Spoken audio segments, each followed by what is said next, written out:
Hey everybody, I'm Nikhil, this is Kunal, and this is Swapnil, and this is the first episode of the Ask Digit show. So essentially, what we're doing here today is we've gone through our Facebook page and gathered a bunch of questions that you guys have asked us. So what we will do today is address some of them. So today, first maybe Kunal can take it forward. Yeah, I'll be taking mostly the smartphone questions, and one question that I've got is from Naveen Santosh. Now he's asking for a smartphone somewhere around 13,000. The budget he has is 13,000, and he requires something like a 4.5-inch screen and like a 720p display. So he's confused between Canvas Magnus, which is by Micromax, and Zolo Play. So I would suggest the Zolo Play will be a better option because it runs on an NVIDIA processor, and it will perform better than the Canvas Magnus because it has a MediaTek processor. And if you are looking for something else, then you should try maybe the Zolo Q1000 or the Q1000S, which somewhat fall into the same category. Alright, so Nikhil, do you want to take up a question next? So this is Shubhanshu Agarwal who asked us on Facebook that he was really confused between the HP NV15J001TX, it's a pretty long name, and the Inspiron 157537 as a laptop, and his primary purpose is gaming and Photoshop. So he's confused between the two, and he's asking us which one would be the better buy. Now, there's a significant price difference between the NV and the Inspiron. There's almost a 20,000 rupees price difference between the two, where the NV is the more expensive option and the Inspiron is obviously the cheaper option. So, for that price difference, there is not much of a performance difference between the two. So, the Inspiron 15 is definitely the better laptop to buy in terms of value for money. However, the one big factor that comes into play when you consider the HP Envy is that it has a full HD display. Now, if the full HD display is very important to you, and it also has an i7 processor, so if you really like the better power package and can afford to pay the 85,000 that the Envy demands, you can go for it. But the overall better buy is still the Inspiron 15.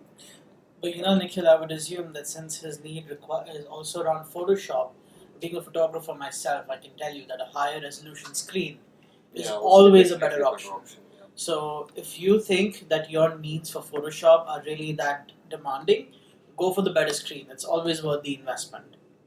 Alright. So there you go. So talking about photography, unfortunately, you guys don't post a lot of questions on Facebook about camera equipment, but I do get a lot of emails. And one that I generally get is something around the lines of a lot of people have about 30,000 rupees to spare for a camera, and they don't know whether to go for a DSLR or a good advanced point and shoot. Now there really is no definitive answer. There is no answer that always the DSLR is a better option. The answer is in layers. So I'm just going to keep it very simple. If you know that you're not going to invest any more money on a camera, then you go for a point and shoot. Simply because a DSLR is a continually long investment. You're going to have to invest in lenses, hoods, batteries, grips, flashes, more batteries, memory cards, exactly, cleaning accessories. You're going to have to pay for service. I think you get the picture. So, that way a point and shoot camera, a good advanced point and shoot camera, let's say like the Sony RX100, is a very good option in that case. However, if you know that you want to pursue photography as a serious hobbyist, or if you want to make a career out of it, invest in a DSLR, explore the opportunity, and if you like it further, then you can always invest more. So that's my opinion, at least. Yeah. Another question that I have regarding smartphones, I mean, it's one of the most common questions. Like people ask, somewhere, give me some best phones under 20, under 15.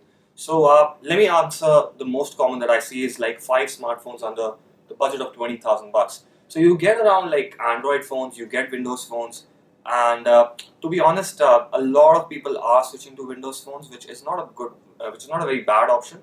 I think Windows phones are going very well. So first, let me just give you some suggestions for the Android department. You have the Micromax Canvas Turbo, which will cost you somewhere around 18 and a half, and it has a pretty good specification. It has a quad-core processor, it has a full HD display, so it's pretty good. Other than that, you can also go for the Carbon Titanium X, which just launched like a month back, and it also has a quad-core processor and a really good camera.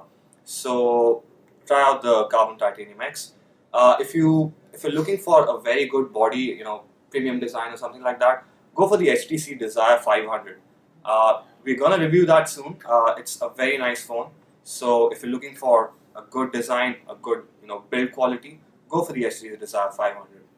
A lot of people prefer Samsung devices because it's become like the leader in smartphones. So there's an option for you around like 16 and a half, 15,000 rupee budget. The Grand Quattro, it comes with a quad-core processor and it has a about 4.5-inch display. So that's also a good option for you. If you're looking for a Windows Phone device, I would suggest the 625 as Nokia Lumia 625 because it not only comes with a large screen, it has the latest Windows Phone 8 version, which is coming out these days. So that's not a bad option for you to get if you're looking for a Windows Phone. So yeah, let me just sum it down. Well, which one would you pick if you had to pick one out of? To be honest, I go for the brand. So I would probably go either for the HTC Okay. or maybe if I really want to get a Windows Phone, the Lumia 625. So Okay. Yeah, Windows Phone always seems to be a it's good bet. actually a good option. Yeah. Hey In the man, they got mid-range. Instagram now, so Definitely, don't forget yeah. that. So, Instagram. Got something else for us? Yeah, so this is where it gets interesting. This is a question that I dealt with in my younger days. So this is You were young ones? Yeah. So this is Abhishek Sagar who wants a graphics card under rupees 10,000. So you are lucky, Abhishek. The graphics card segment has definitely improved over the years, and you get much more powerful cards under 10K in the budget segment. So currently, both Nvidia and AMD have pretty good options. On the AMD front, you have the 7790, and on the Nvidia front, you have the GTX 650 Ti. Now, both of these cost just a little bit over 10K, so I'm not treating 10K as a very hard line. So it'll cost somewhere around 10,200 or 10,300. Now, the AMD 7790 definitely performs better than the Nvidia, but it will also cost maybe about 400 to 600 rupees more than the Nvidia. So if that 400 to 600 rupees gap is not very important for you, then go for the AMD 7790 because that is definitely a better performer. But if you really are strict about your budget and definitely want to stay closer to the 10K mark, then even the GTX 650 Ti is a good buy. So it's interesting you guys speak of budget because I often get questions about, people have a budget of 15,000 rupees and they want a good point and shoot camera. And, I always have a very hard time answering that question because definition of good is so relative, right? So I do want to say that if you get a camera that is under 15K, you need to be very realistic with your expectations. You can't buy a Maruti Swift and expect it to accelerate like a Ferrari. Okay, that does not happen. So anyway, budget of 15,000 bucks. I'm also going to consider that low light performance and zoom and all those things. And cutting right to the chase, the Canon SX240HS. That's a personal favorite. I've used this camera extensively in testing. In fact, I even own one of these, and I bought it after I tested it. It's excellent. It's got a very comfortable zoom range. It's incredibly light. It's very well built, and it's just a great performer. There is the elder sibling, the SX260HS, which has GPS, and because of that, I feel the battery life on the 260 is not as good. However, if you're a Nikon fan, then you can also go for the Nikon Coolpix S6500 or the S6600. They're pretty much the same, whichever you decide. They're both under 15,000 bucks. You can find it on most online retailers, maybe even in stores. So those are two good options. So I'll just pick up from that. So like he said, that the question about budget is extremely important, and when you've set yourself a pretty definitive budget, you need to prepare yourself for some of the performance shortfalls or feature shortfalls that may happen. So similarly, out here we've got Abhilash who asks us that he wants a 2 GB graphics card under rupees 6,000 now, which is it is definitely a very hard budget to consider, and he's got a pretty he's got a low end system which consists of 2.6 gig Celeron processor, 500 gig hard drive, 1 gig RAM, and Windows XP. So it's pretty certain that Abhilash is looking for a lower end gaming experience. So in that, if he just wants to spend about 6,000 rupees, the best option would be the Radeon 6670. I can only think of that option right now. Nvidia doesn't have an equally powerful card at that price range. However, Abhilash and everyone out there who might be considering a very budget card, you'll have to remember that you will not get top of the line gaming experience from a card which just costs about 6,000, 5,500. So maybe you'll still be able to game at 1080p, but you'll probably have to switch off your AA. You'll have to keep VSync off, things like that. So just it'll let you play all the new games, but just don't expect a very top of the line performance. Oh, it takes me back to those days when you used to buy graphics cards and all that. I just bought one. No, those low end ones. Yeah. You remember a time when cars were so expensive, you pretty much had to sell a kidney to get one? Exactly, yeah. So anyway, going back to the smartphone range, we just had some news about Motorola announcing the Moto G, and we did see the smartphone coming up online. So in India, that is. So we got a question regarding the Moto G. There's Naveen Santosh who is asking me that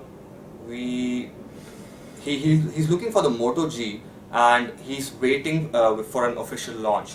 So he's asked that, will it be launched officially, and if he wants, he can buy it online as well, because there's one store which is selling it online. So he's asked me that should he go for it online or should he wait for the official launch. To be honest, the online store which is selling the phone, I'm not very sure about it, because almost every day new online portals are opening up, and nobody can give 100% guarantee about it. So if you are really looking forward for it and you really want to buy it right now, you can try it out, but I would say you should wait for it, because Motorola has said that they will be launching the phone officially in January. So maybe you can wait maybe just 2 weeks more. So then also, since it's a budget mid-range phone, I would expect that price is a very important component for you. Exactly. Now you don't really want to go around wasting that 15,000 by putting it down from an online shop, which may not be all that trustworthy, or which we know nothing about. So at 15K, I would say you can wait a couple of months more and just pick it up when it launches officially. Yeah. Because there's always the issue of warranty. Exactly. So you never know, if you get it and then later you say there's no warranty. So, last question that I'm going to address is about people who've bought a DSLR and are wondering what to do next. And it's actually surprising that I get these queries a lot. So my first response is always, don't write me an email, go out and shoot. Because that practice is the most ideal way of going about photography. However, there are 6 very essential components that you should always have as a photographer. One is a bag. Always store your equipment in a good bag. And I don't mean like a jhola, I mean an actual camera bag with padding. If it takes a tumble, your bag will protect your equipment. Remember, a lot of it is glass. Then there's also polarizers and UV filters, and I don't mean the cheap glass ones you get in camera markets. I mean good quality, where if you put that on your lens, a UV filter will not cause haze. A polarizer filter will not cause vignetting. So you need to make sure you have a good quality filter in place. Always have a lens cleaner at hand, and by lens cleaner I mean one cloth, a leather cloth or something of that sort, and a blower. So a blower will help you get rid of all the dust particles on the lens, and then a cleaner will help you with the smudges. Then memory cards is very essential. I'm pretty sure that when you buy a camera, you get a memory card with the camera. Throw that out the window straight. It's a slow card. It's absolutely worthless. Invest in good high-speed cards like a SanDisk Extreme Pro. These cards have very fast write speeds, which mean if your camera shoots fast, you can actually take advantage of that. It also means if you're shooting HD video, the frame rates, all the frames that your video is capturing all of them get recorded, and you'll not see skipping. That's what happens with slow cards. Last but not the least, always have a flash. Not the pop-up thing. That's useless again. An actual big flash on top of your camera, and get at least 8 batteries. 4 to be in the flash and 4 as backup. So these, I think, are 6 very essential accessories for any photographer any starting photographers at least to have.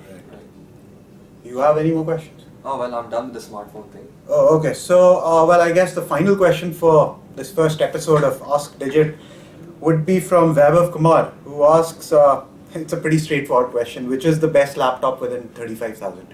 Which is, again, a very popular price segment, especially when it comes to laptops, and you see a lot of college students and school students wanting to get a laptop within 35K. So, Vaibhav and everyone else who's interested, the best option for you would be the HP Pavilion 15 E002AU, which is a name I hope my video editor will just put it in text somewhere around here. So that the Pavilion 15 is the best spec option at this price point. It offers 8 gigs of RAM, quad-core AMD APU. However, if you want a good-looking laptop which is nicely built, at this price point that is often a rarity. But you have the Sony VaioFit 15, which gives you that. However, it does offer only 2 GB of RAM.